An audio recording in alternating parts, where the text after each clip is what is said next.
poem for all the old men that still have Elvis haircuts. I saw one of them getting off for number 3 outside Brixton Town Hall this morning. He must have been in the last 5 years of his working life, but he still had a full head of hair and he wasn't afraid to use it. Same cut he must have had since way back, when his best mate pulled hot black vinyl from a crisp white sleeve, snarling, "You ain't heard nothing yet," with a newfound curl to his lip. And then there would have been the blip of the needle hitting the groove, and what happened next was enough to send our boy home, plunge his fingers into a tub of Brill cream and baptize himself. And he kept on doing it, through strikes and recessions, through moon landings and flower power, even when hair started to grow from his ears and his abdomen echoed the Vegas years. He kept on doing it because nothing before or after had hit him so hard, searing his soul and leaving him all shook up. Look out for them. They're everywhere, standing out from all the other fickle generations like a well-pronounced ring on an oak tree's trunk, signifying that in that particular year, conditions were suddenly extreme and unpredictable. When I was very little, always sort of dabbled with lyrics and stuff.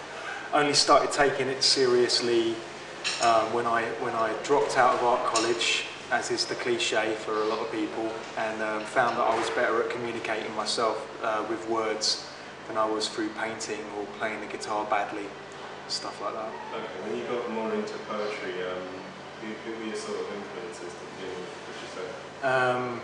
Huge influence on me when I started out, when I was about sort of 20 years old, I guess, when I started turning up at venues, probably was Charles Bukowski. I was very into the sort of spoken word of Henry Rollins and stuff like that as well, which I'm not as much into now as I'm older and yes, angsty.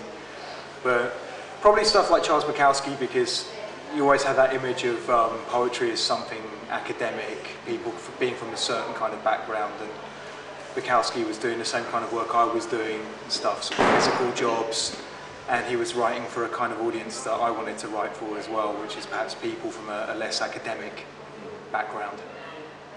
I kind of see a lot of philosophical and contemplative stuff in your work, nonetheless. Is that something that is really important to you, philosophy and that sort of? Yeah, definitely. I'm always thinking about those big questions, and I try and work them in as subtly as I can. But there's a lot of Eastern philosophy has been quite a big kind of influence, so stuff like Zen and Taoism. But I guess also I've been very into philosophers like Wittgenstein, who are kind of exploring the boundaries of language and what we can say and what we can think. And Immanuel Kant as well, I'm quite interested in at the moment. But the big kind of actually, in a way, Darwin as well, he kind of is a big part of my later poems. There's just kind of the social, the philosophical implications of Darwinism, which is just as much a philosophy as it is science. You work writing and performing poetry, but you also put on events and you also work as an editor. Yeah. Do you find it difficult to balance all these different roles? Is it something where you separate the roles and you're kind of a different person to each one, or do you multitask and kind of do everything at once? I find the most effective way of doing things is to basically have no organisation in how I do it at all, and just wait for someone to shout at me, and then I get something done. I mean, there's a line from Douglas Adams which is, I love deadlines, I love the swishing sound they make as they pass on by. That's how I feel. I don't know, actually, I kind of should be a bit more organised, and it's definitely editor head does not coexist peacefully with prolific poet head.